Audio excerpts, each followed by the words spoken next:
Chers frères et sœurs, je vous dis bonjour à tous. Et en cette journée de sabbat, je pense que votre santé est bonne. En tout cas, s'il y a des malades, elle sera bonne. Elle sera meilleure après ce message. En ce début d'année, il est de coutume de présenter les vœux à tout le monde. Et je ne vais pas déroger à cette règle. Je vous souhaite à tous mes frères, avec les temps de la fin qui s'approchent, de continuer à avoir la foi et la confiance en Dieu, à persévérer, et nous verrons que nous serons prêts quand Jésus sera là. Il y a des jeunes qui vont se baptiser cet après-midi. Je dis gloire à Dieu, et le verset à méditer que nous a lu notre jeune frère s'adresse particulièrement à eux, et nous allons y revenir à la fin de ce message. En tout cas, je leur souhaite un bon courage, et avec Jésus, nous sommes toujours victorieux. Je leur souhaite un bon baptême et que leur course chrétienne soit positive dans le Seigneur. Vous savez que je suis toujours content d'être parmi vous, hein. Je vois des frères de l'habitué, je passe, l'heure avance, mais je suis très content d'être à Capesterre. Ça me rappelle de mon souvenir de ma jeunesse chrétienne, enfin, quand j'ai connu Jésus. Alors, je bénis Dieu parce que il a choisi un thème, il a inspiré Simone, notre responsable de la santé au niveau de la fédération, pour nous parler en début de cette année du cœur. Alors, et le titre du message, il est vraiment approprié puisque on nous demande de donner notre cœur. Donne-moi ton cœur.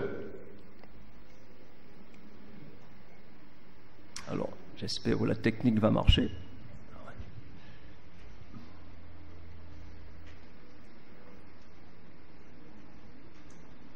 Ah, d'accord. Mais non, oui, d'accord. Donc c'est l'inverse. Ok. D'accord. Voilà. Donc, donne-moi ton cœur. Bon, bien sûr, nous avons tous un cœur. Vous le savez, c'est un organe important, indispensable à la vie. Il sert à nous nourrir, à envoyer le sang au niveau de nos organes, afin d'apporter l'oxygène et les nutriments indispensables à la vie, c'est-à-dire au fonctionnement de notre corps. Alors, faut-il donner son cœur? Vous avez entendu parler du don d'organes, et je suis sûr que nombreux parmi nous sont ceux qui ont un projet de donner leur cœur, leur organe après leur mort. Bien sûr. En tout cas, moi, je l'ai fait. J'ai dit à toute ma famille, à tout mon entourage, que si on peut me prélever mes organes après ma mort, je me porte volontaire. Alors, pourquoi donner son cœur? Nous allons voir pourquoi. Et à qui?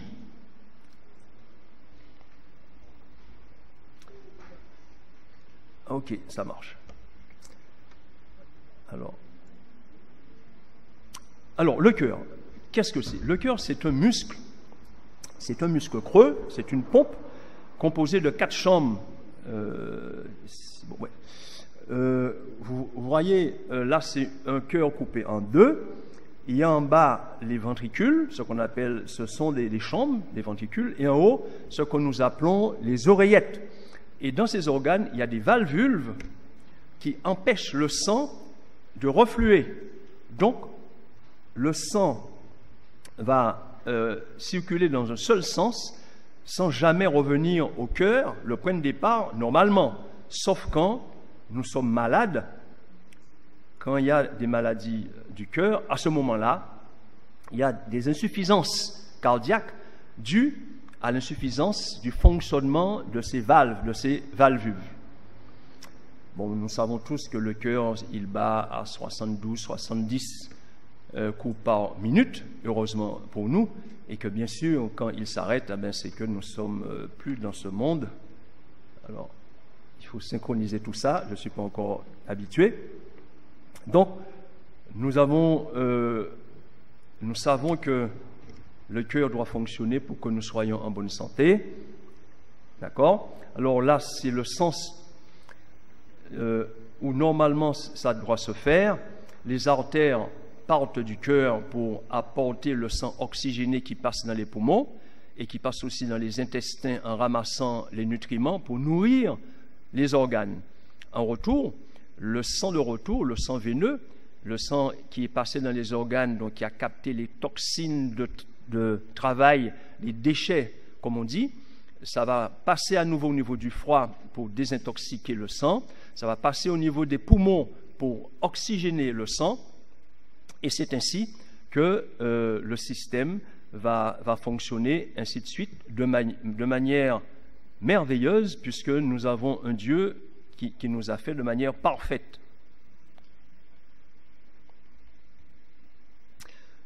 Le muscle du cœur s'appelle le myocarde. Vous avez entendu parler de l'infarctus du myocarde, c'est quand les vaisseaux se bouchent et qu'il y a une nécrose en aval, c'est-à-dire qu'il n'y a plus de sang, plus d'oxygène pour nourrir le tissu du cœur, il va se nécroser, il va pourrir. Ça va entraîner une gangrène de la partie du cœur qui n'est pas irriguée. Donc ça s'appelle le myocarde. Et il faut pour cela que les vaisseaux, qu'il y ait des voies qui apportent ce sang. Ces voies, ce sont les artères et les veines que nous voyons tous sur nous. Et ces voies doivent être libres et en bon état. Si bien que le premier message que j'ai ce matin pour vous, c'est que nous devons entretenir en permanence notre cœur et nos vaisseaux sanguins. Pourquoi? Pour nous-mêmes, pour être en bonne santé, et aussi pour les autres. Si nous avons un projet, en cas de décès, de faire don de nos organes pour sauver des vies, rappelez-vous Marc 12, 33, où aime ton prochain comme toi-même. C'est vrai que nous devons penser à nous, donc nous devons penser au bon fonctionnement de nos artères, de nos veines et de notre cœur pour nous-mêmes, mais aussi, si nous voulons donner notre cœur à quelqu'un pour le sauver, nous devons penser aussi à ça. Et là aussi, je pense que c'est important pour nous et pour la société, puisque nous avons tous un rôle dans cette société. Alors, je ne serai pas long sur cette partie. Vous savez que, là encore, la Guadeloupe bat les records. Les statistiques montrent qu'en matière de maladies cardiovasculaires, nous sommes les premiers, malheureusement, en matière d'hypertension artérielle, en matière d'AVC, en matière d'AIT, ce qu'on appelle accident ischémique transitoire, les petits vaisseaux cérébraux qui se bouchent, en matière de maladies des artères du cœur, qu'on appelle les coronaires, ça donne ce qu'on appelle l'angine de poitrine, mais aussi l'infarctus du myocarde, parce que les artères du cœur sont malades et se bouchent. Mais nous sommes les champions, malheureusement. Et une étude réalisée par le réseau HTA, vous avez entendu parler du docteur Atala qui passe souvent à la télé, cette étude montre que la prévalence, c'est le nombre de personnes malades pour 100 000 habitants. La prévalence de l'hypertension artérielle en Guadeloupe est de 26%, c'est-à-dire une personne sur 4 est atteinte d'hypertension artérielle en Guadeloupe. Dans cette salle, une personne sur 4 a de la tension, malheureusement. Et plus de femmes encore, puisque 31% des femmes sont atteintes, soit une femme sur 3. C'est surtout les femmes qui sont atteintes. Et les études ont montré que 20% seulement de la population adulte est sous traitement. C'est-à-dire qu'il y a bon nombre de malades qui s'ignorent, ou alors qui ne veulent pas se traiter et qui ne sont pas traités. Et ça, c'est grave parce que la tension, l'hypertension artérielle, entraîne toujours des complications à long terme. Même si on se sent bien, même si on a une bonne apparence, mais on sait, les médecins savent, que ça va abîmer les vaisseaux, ça va les durcir, ils vont devenir rigides, et la tension va augmenter de plus en plus jusqu'à faire éclater les vaisseaux dans le cerveau, ce qu'on appelle des attaques cérébrales ou des hémorragies cérébrales. Et cette étude montre aussi que la prévalence de l'hypertension en Guadeloupe est 2 fois supérieure à celle de la France métropolitaine. Je vous disais que là encore, nous ne sommes pas du tout les derniers. Alors là, voilà. Alors, pour comprendre qu'est-ce qui se passe, ces maladies cardiovasculaires sont la première cause de décès en général en Guadeloupe à cause de 4 facteurs. Vous les connaissez sûrement, ce n'est pas la première fois qu'il y a des prédications dessus, ou d'autres médecins sont venus déjà à Capesterre pour vous expliquer les choses. Premièrement, la sédentarité, le manque d'exercice physique, ça c'est un fléau chez nous.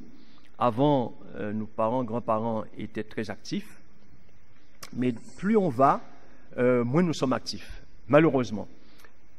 Le tabac, mais en principe, dans notre église, il ne devrait pas avoir des fumeurs. Par contre, il peut avoir des taux de cholestérol élevés à cause de notre mauvaise alimentation, riche en graisse animale. Et bien sûr, j'en ai parlé, l'hypertension artérielle. Qu'est-ce que ça donne tout ça?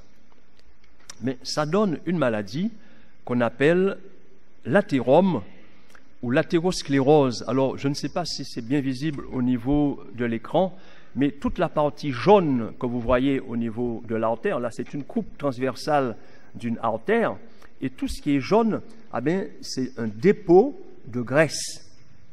D'accord? Qu'est-ce qui se passe après?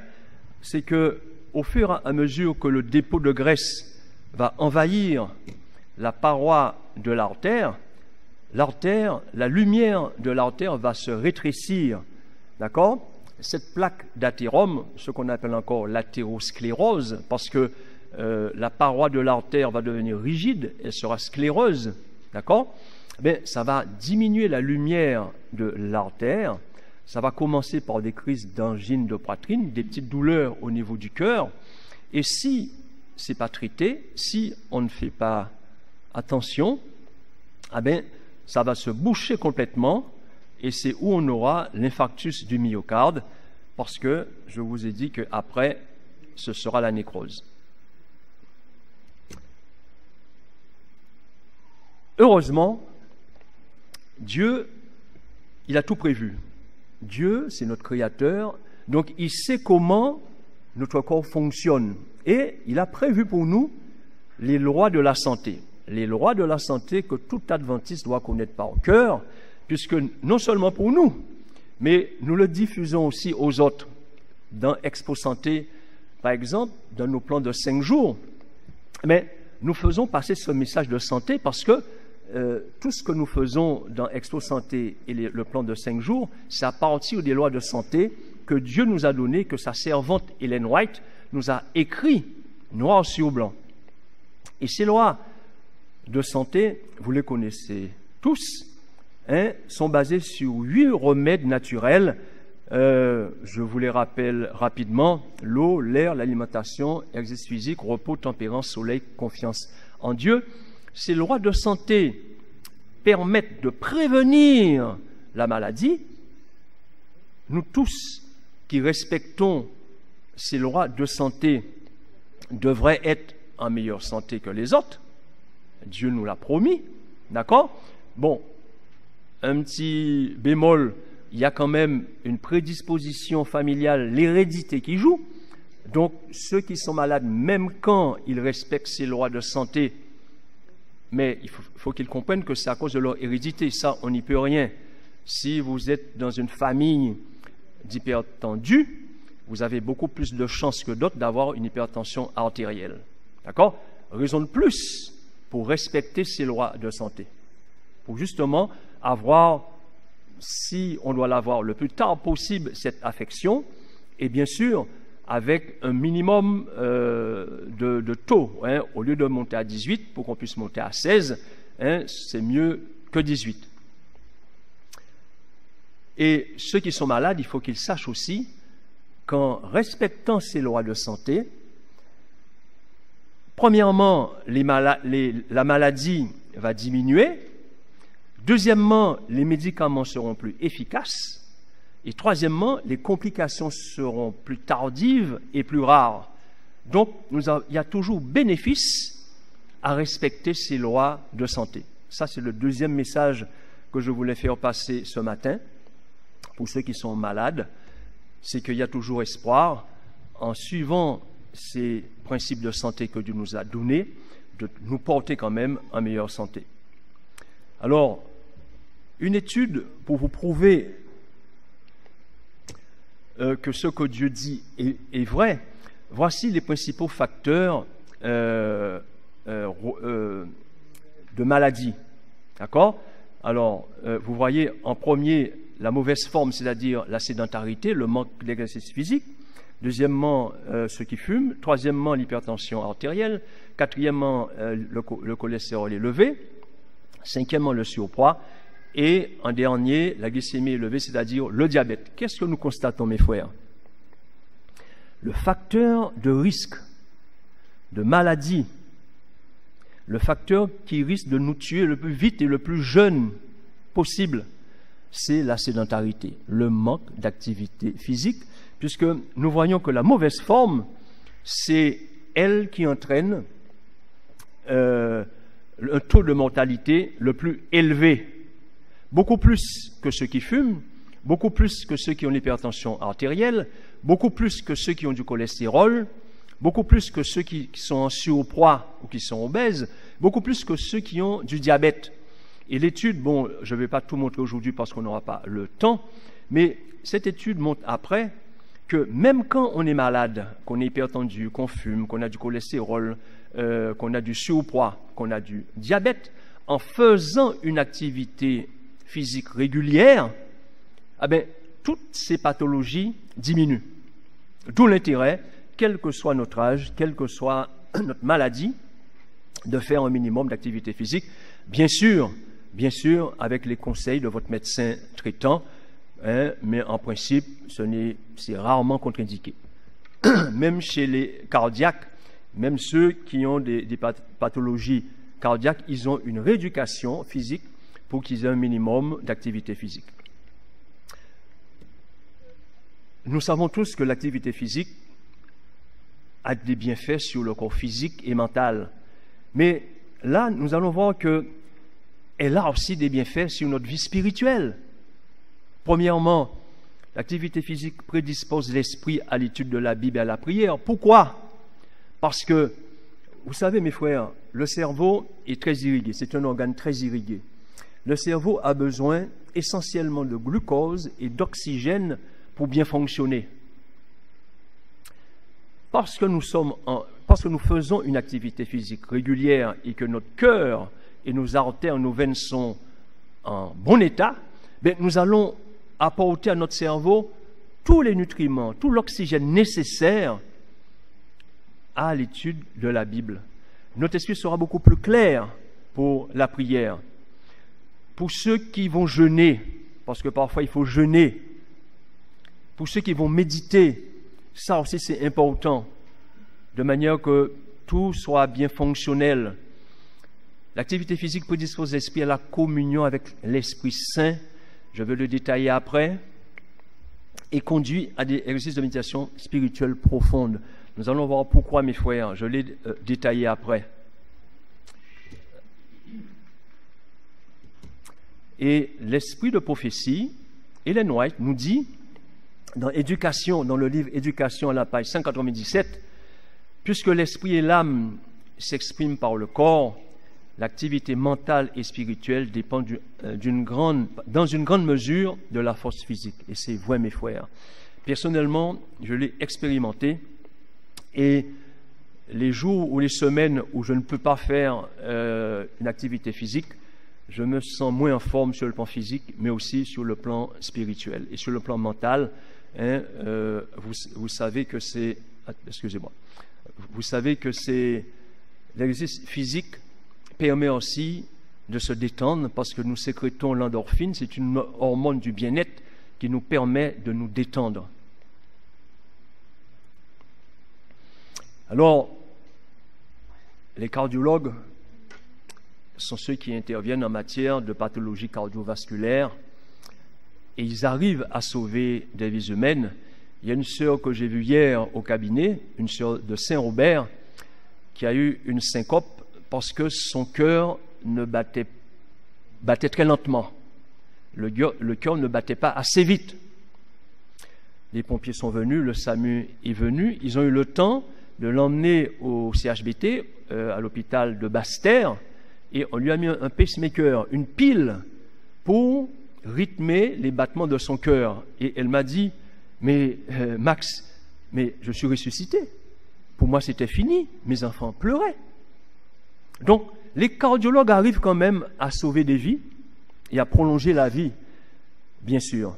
Mais vous le savez, nous avons un grand cardiologue qui nous demande, qui nous supplie de nous confier notre cœur.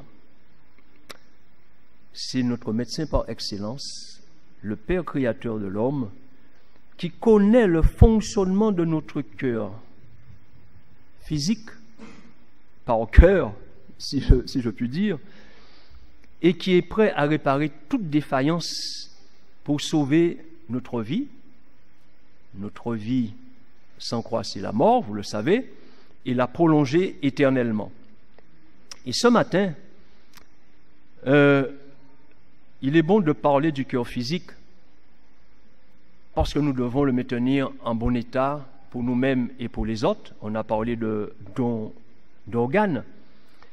Mais notre Père créateur, il veut parler à nos cœurs, notre cœur spirituel. Mes frères, nous sommes tous des malades, vous le savez, des malades spirituels. Nous sommes tous pécheurs. Alors, pourquoi Dieu veut notre cœur? Pourquoi il nous demande de nous donner nos cœurs? Les réponses, on les trouve dans la Bible, dans de multiples versets, mais quand j'ai connu Jésus, quand j'ai commencé à étudier la Bible, il y a ces versets d'Ésaïe qui m'ont frappé. Je me suis dit, mais Dieu raconte n'importe quoi. À l'époque. Maintenant, ça a changé. Puisque Ésaïe 1, versets 5 et 6 nous dit, « Quel châtiment nouveau vous infligez quand vous multipliez vos révoltes ?» Ce qui m'a frappé, la tête entière est malade et tout le cœur est souffrant. Il dit, de la plante du pied jusqu'à la tête, rien n'est en bon état. Quel diagnostic? Et c'est Dieu qui parle. Ce ne sont que blessures, contusions et plaies vives qui n'ont été ni pensées, ni bandées, ni adoucies par l'huile.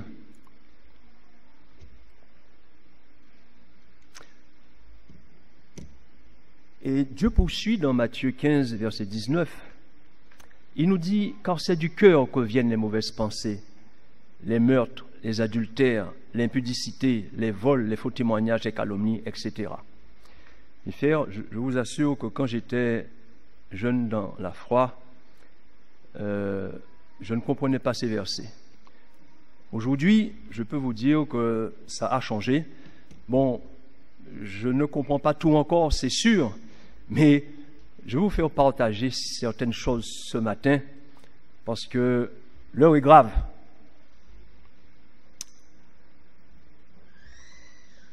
Dieu désire plus que notre cœur physique, nous l'avons vu. Il veut notre cœur affectif. Ce cœur qui est le centre de nos émotions et qui se trouve au niveau de la région antérieure de notre cerveau. Le cerveau, c'est une boîte osseuse, une boîte qui est dure, qui est solide et qui protège notre cerveau parce que le cerveau est fragile et sensible.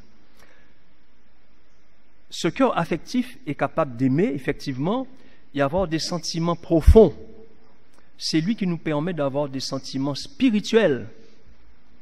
Et cette région elle est matérialisée par ce que nous appelons dans notre jargon le système limbique. Ce système limbique, retenez, c'est le centre stratégique humain du conflit cosmique. Nous avons entendu tous parler du conflit cosmique, nous savons qu'est-ce que c'est, je ne vais pas entrer dans les détails. Mais dans chaque personne, dans chacun de nous, le centre stratégique de ce conflit cosmique, il se trouve là, mes frères. Il se trouve dans cette partie antérieure du cerveau, cette zone qui est importante pour notre vie relationnelle avec les autres, mais avec Dieu aussi, nos comportements, l'affectif. En fin de compte, le cerveau, c'est une véritable tour de contrôle du corps. Tout part de lui, vous le savez. Quand quelqu'un est en mort cérébrale, il ne peut plus rien gérer. Et c'est à ce moment-là que nous devons donner nos organes à ceux qui en ont besoin, à notre prochain qui en a besoin. Et cette partie, le système limbique, qui se situe dans le lobe frontal, le premier lobe rouge que j'ai projeté, c'est le siège de notre volonté, le siège du pouvoir de choisir, notre libre arbitre. Rappelez-vous de ce mot, le libre arbitre que Dieu nous a donné. Quand Dieu a créé nos premiers parents, il aurait pu faire des robots. Il a dit non. Par amour, il nous a laissé le libre arbitre afin que nous puissions choisir. Et nous allons voir que ça lui a créé beaucoup de problèmes. Beaucoup de problèmes. Et ce lobe frontal, ce système limbique, c'est le centre de commande. C'est le premier moyen par lequel Dieu communique avec nous. Comment les choses se passent? Dans ce lobe frontal, il y a plusieurs choses. Je ne vais pas rentrer dans le détail de l'anatomie du cerveau, mais rappelez-vous, mes frères, que cet organe frontal, c'est le siège de notre raison, de notre conscience, de notre volonté et des désirs de nos cœurs, nos passions, nos émotions, nos désirs, nos envies. Rappelez-vous de ce schéma. Et ce lobe frontal, siège du système limbique, c'est notre gouvernement. C'est comme si c'était un tribunal avec 3 juges et un président. Les 3 juges, la raison, la conscience, les désirs du cœur, et le président, c'est la volonté.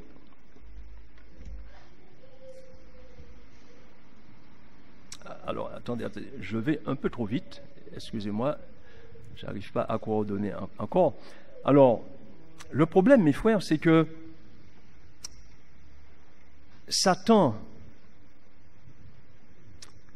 dans le jardin d'Éden, va attaquer Ève au niveau de sa raison et des désirs du cœur pour la faire chuter. C'est un fin psychologue qui sait comment s'y prendre pour faire tomber n'importe quel homme, qu'il soit comme moi, un simple membre d'église, comme nous, comme pasteur. C'est un fin psychologue qui sait nous prendre pour nous faire chuter. Donc, il va attaquer Ève au niveau de sa raison et des désirs de son cœur. On ne va pas relire les versets, vous les connaissez par cœur. On a vu ça dans la première leçon de ce trimestre.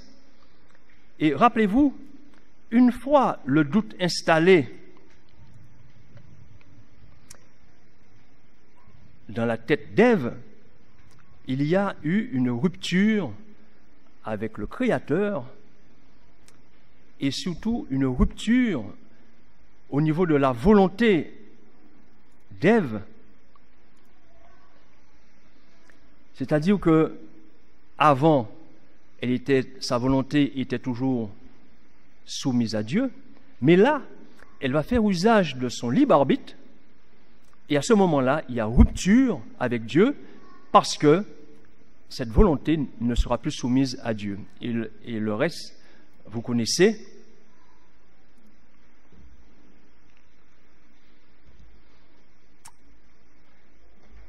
La volonté doit contrôler les trois juges, que sont la raison, la conscience et les désirs du cœur. Donc, notre volonté, elle est capitale dans ce système de gouvernement.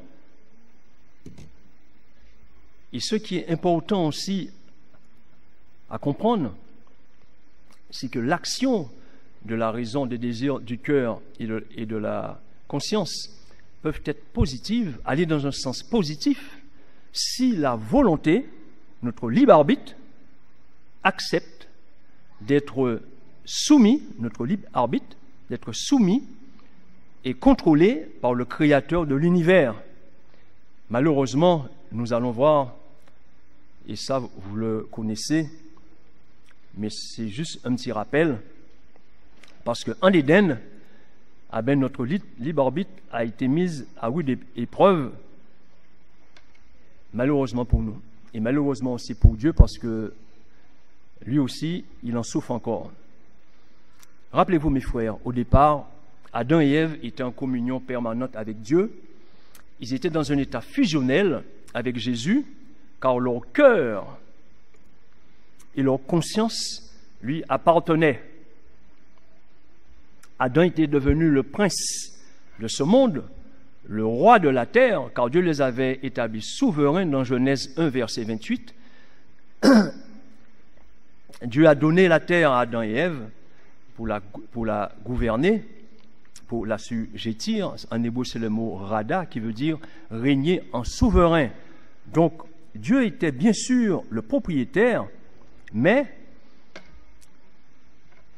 il était propriétaire de la création, mais il avait donné le droit à Adam et Ève de gouverner et de régner en roi sur la terre.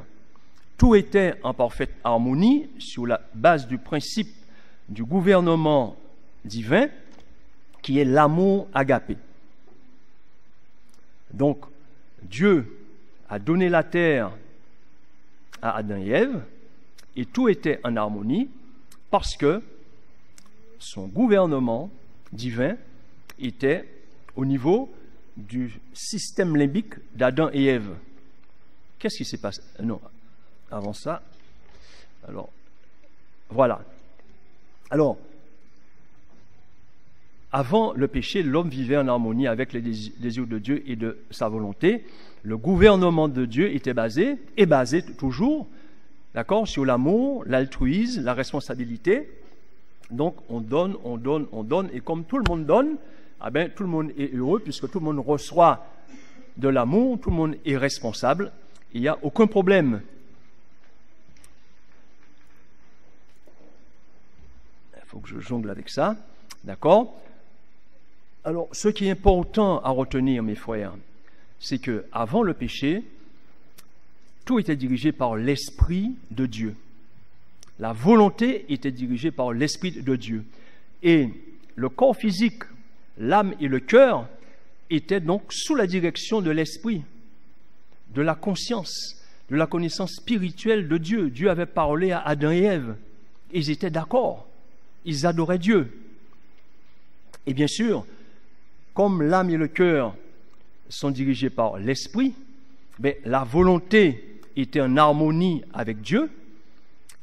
Nos émotions, nos sentiments qui nous poussent à agir, ce sont des moteurs qui nous font passer à l'acte.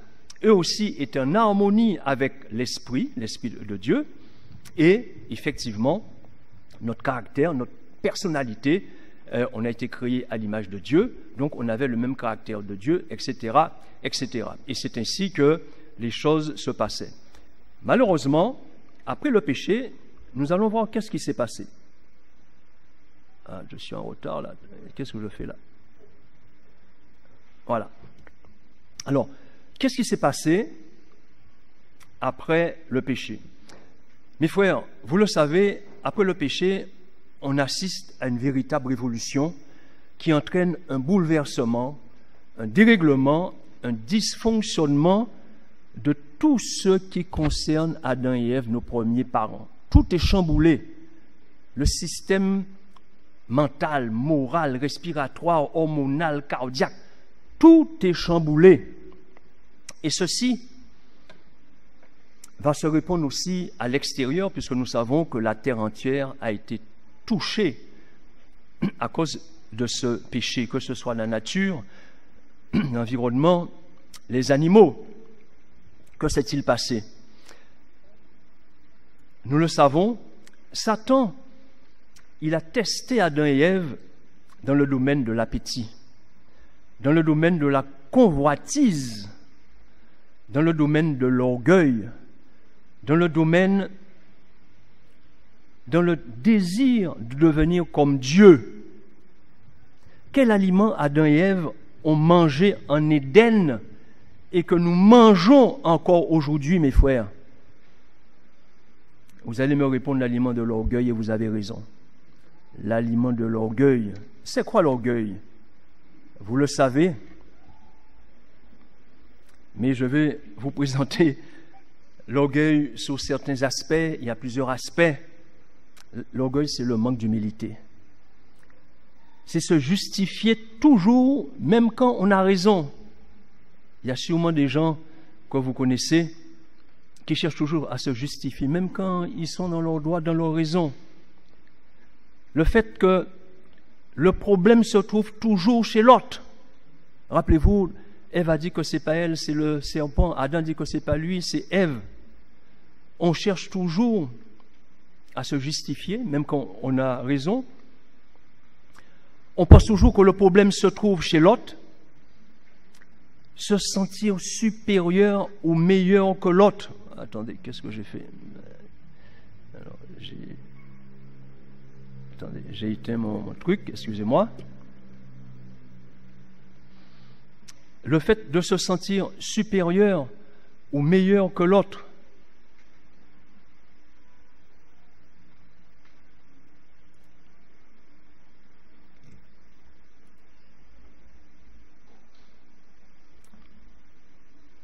Excusez, j'ai un petit problème technique.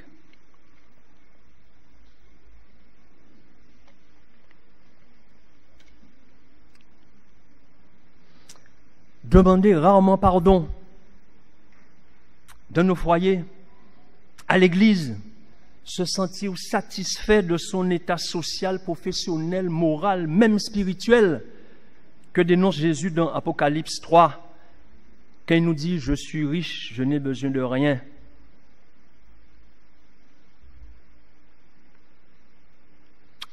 Pourquoi? Pourquoi cet orgueil qui nous fait tant de tort, qui fait tant de mal à nous-mêmes et à nos prochains? C'est parce que Satan a mis dans nos cœurs son royaume qui est complètement opposé à celui de Dieu, et nous voici esclaves du péché. Quiconque pêche est esclave du péché.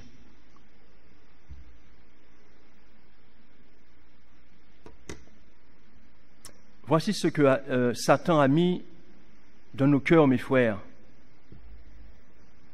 L'égoïsme, l'égocentrisme, l'orgueil, la convoitise, l'irresponsabilité, la faiblesse, division, violence, mensonge, jalousie, etc. Romains 7, 19 nous dit « Je fais le mal que je ne veux pas faire, je ne fais pas le bien que je veux faire. » C'est de la schizophrénie, mes frères. Nous sommes des malades spirituels. Nous héritons tous à la naissance de l'absence de ce lien avec Dieu. Et c'est à cause de ce manque de lien que nous acquérons les mauvaises habitudes et que nous péchons.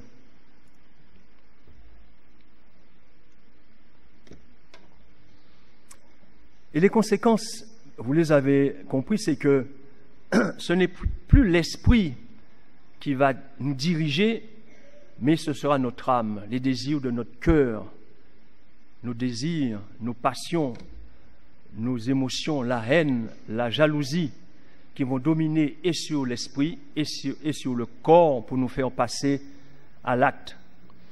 Satan est devenu le prince de ce monde. Prince, ça veut dire celui qui domine, celui qui a tous les pouvoir. Ce que nous devons comprendre, c'est que nos premiers parents ont voté. C'est de la politique, mais c'est exactement ça. Nos premiers parents ont voté démocratiquement pour Satan et l'ont élu prince de ce monde et de leur cœur. Satan a été élu démocratiquement dans les urnes de nos cœurs, dans les urnes de nos choix, de notre volonté, de notre affection. Il y a eu une passation de pouvoir politique, un transfert d'autorité, un transfert de cœur en Éden. Nous avons donné nos cœurs à Satan, mes frères. Luc 4, verset 6. Vous vous rappelez, quand Jésus est allé dans le désert et que Satan l'a pris pour lui montrer tous ces royaumes, il dit à la fin, tous ces royaumes m'ont été donnés. Mais qui c'est qui a donné ces royaumes à Satan? Mais Adam et Ève, mes frères. C'est Adam et Ève qui a donné la terre, la direction de la terre à Satan en Éden. Dieu a été désavoué, discrédité, car Adam et Ève ont contraint le propriétaire de l'univers à cohabiter avec son adversaire, le diable, devenu prince de ce monde, prince de la terre. Et c'est ce que nous faisons chaque fois que nous péchons, frères. Chaque fois que nous péchons, nous donnons à notre adversaire le pouvoir sur nous et nous disons à Dieu, je ne te veux pas. Allons-nous continuer comme ça, mes frères? Est-ce que nous sommes d'accord pour que Satan domine sur nous et règne dans nos cœurs? Heureusement, Dieu ne nous a pas abandonnés dans son amour et dans sa grâce. Il nous a promis quelque chose dans Genèse 3, verset 15, qui a pleinement été réalisé par Jésus-Christ à la croix. Parce que Jésus, à la croix, nous a donné la victoire sur Satan et la possibilité de sortir du royaume de l'ennemi de nos âmes et permettre à Dieu de régner à nouveau dans nos cœurs. Amen. C'est la bonne nouvelle pour nous tous, à condition que nos cœurs soient humbles et obéissants au Saint-Esprit, afin qu'il puisse nous transformer et nous restaurer à notre état initial. Je parle encore là de la réforme sanitaire, la réforme de sanctification à laquelle nous sommes tous appelés. Nous allons chanter, mes frères, un chant que vous connaissez tous. Change mon cœur, Seigneur.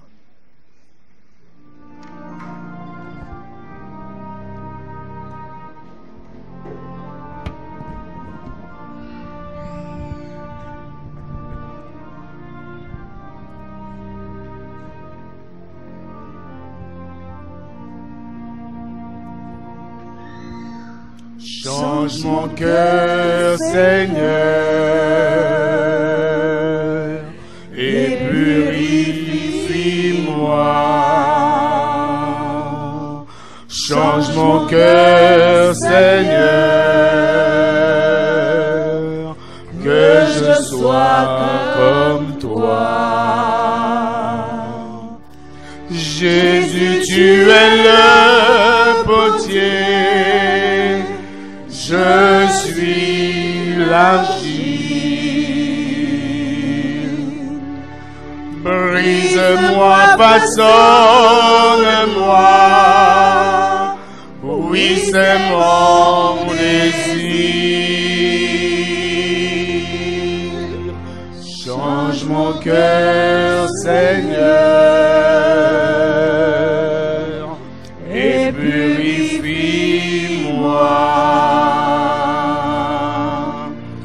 Change mon cœur, Seigneur, que je sois comme toi.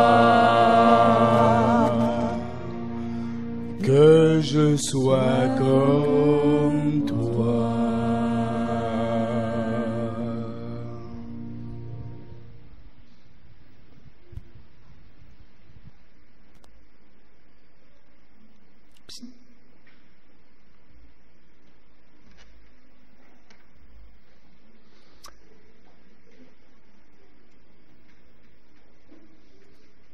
Alors, à la question, est-ce que nous sommes d'accord pour que Satan domine sur nous et règne sur nos cœurs? Nous avons dit non, bien sûr.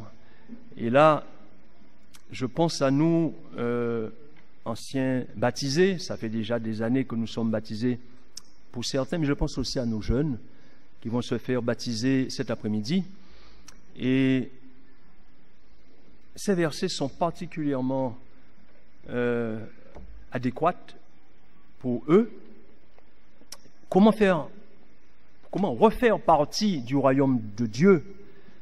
Et la réponse, on la trouve dans le psaume 119, versets 9 à 16, qui est notre verset de méditation, notre verset à retenir. Vous allez le relire à tous les jeunes et les moins jeunes aussi, parce qu'il porte réponse à cette question aussi capitale pour chacun de nous. Comment le jeune homme rendra-t-il pur son sentier? En se dirigeant d'après ta parole, je te cherche de tout mon cœur. Ne me laisse pas égarer loin de tes commandements. Je serre ta parole dans mon cœur, afin de ne pas pécher contre toi. Béni sois-tu, ô Éternel, enseigne-moi tes statuts. De mes lèvres, j'énumère toutes les sentences de ta bouche. Je me réjouis en suivant tes préceptes, comme si je possédais tous les trésors.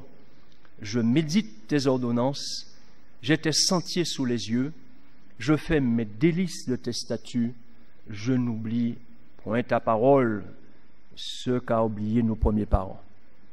Je n'oublie point ta parole, je te cherche de tout mon cœur. Et puis, Dieu nous a fait aussi des promesses. Dieu, dans Ézéchiel 11, versets 19 et 20, il nous dit, « Je leur donnerai un même cœur, je mettrai en vous un esprit nouveau, j'ôterai de leur corps le cœur de pierre, et je leur donnerai un cœur de chair, afin qu'ils suivent mes ordonnances. » Excusez-moi. Voilà. Afin qu'ils suivent mes ordonnances et qu'ils observent et pratiquent mes lois, ils seront mon peuple, je serai leur Dieu. Et au verset 26 et 27, il nous promet de nous donner un cœur nouveau. Et je mettrai en vous un esprit nouveau. J'ôterai de votre cœur de pierre, j'ôterai de votre corps le cœur de pierre, et je vous donnerai un cœur de chair. Je mettrai mon esprit en vous, et je ferai en sorte que vous suivez mes ordonnances, et que vous observiez et pratiquiez mes lois. Ce matin, mes frères et sœurs, Jésus nous dit, « Je t'aime, donne-moi ton cœur. »